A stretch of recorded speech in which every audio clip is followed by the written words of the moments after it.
នេះគឺជាស្ពានឈើមួយកន្លែងដែលតបជាប់ពីភូមិទួលវិហារទៅភូមិស្វាយយាស្ថិតនៅក្នុងឃុំស្វាយយាស្រុកស្វាយជ្រុំហើយស្ពាននេះ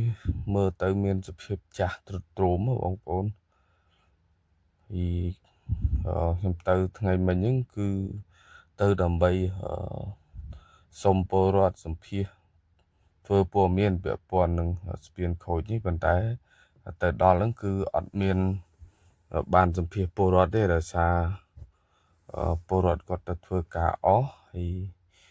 អ្នកដែលគាត់ជិះឆ្លងកាត់ស្ពានហ្នឹងគឺមានតែអ្នកលក់ហើយអ្នកលក់មិនមែនជាអ្នកនៅក្នុងស្រុកភូមិមកទៀតគាត់មកពីចម្ងាយហើយដល់ចឹងអត់បានសុំសម្ភាសពលរដ្ឋទេទៅចាំកន្លែងស្ពានហ្នឹងយូរដែរហើយស្ពានហ្នឹងមើលទៅចាស់ចាស់ឲ្យទ្រុឌទ្រោមខ្លាំងមែនតើហើយមិនដឹងថានៅរដូវវស្សានេះពេលទឹកមកខ្លាំងហូរទៅថាស្ពាននេះអាចនៅឈរជាប់ទៀតឬក៏យ៉ាងណាទេហើយមើលឃើញវាទ្រុឌទ្រោមខ្លាំងមែនតើពិសេសនៅចំចំណុចកដាលហ្នឹងគឺវាត្រេតមកហើយនោះកន្លែងឈើដែលពលរដ្ឋប្រឹងវាយបងបាញ់ទប់កន្លែងហ្នឹងគឺវាកោងមកខ្លាំងមិនដឹងថានៅរដូវវស្សានេះអាចនៅឈរទប់ជាប់សម្រាប់បងប្អូនជាពលរដ្ឋគាត់ឆ្លងកាត់នៅតំបន់ហ្នឹងដែរឬទេនោះបងប្អូនមើលទៅស្ពានហ្នឹងគឺកាច់មកខ្លាំងមែនមកខាងទៀតហ្នឹងហើយសង្ឃឹមថាអាជ្ញាធរនឹងមានគម្រោងសាងសង់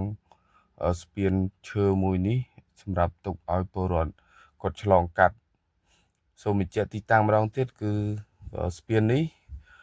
តភ្ជាប់ពីភូមិទួលវិហារទៅភូមិស្វាយយាក្នុងឃុំស្វាយយាស្រុកស្វាយជ្រុំខេត្តស្វាយរៀងនេះកន្លែងហ្នឹងគឺទ្រុឌទ្រោមខ្លាំងមែនតើកោងមកហើយកោងខ្លាំងហើយសង្ឃឹមថាស្ពាននេះអាចនៅឈរ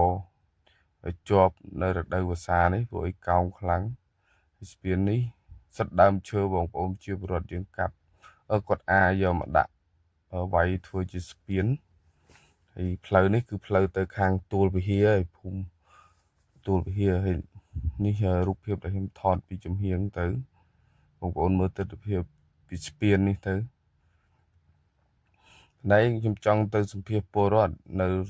ដែលរស់នៅតំបន់នោះដែលគាត់ឧស្សាហ៍ចេញចូលឆ្លងកាត់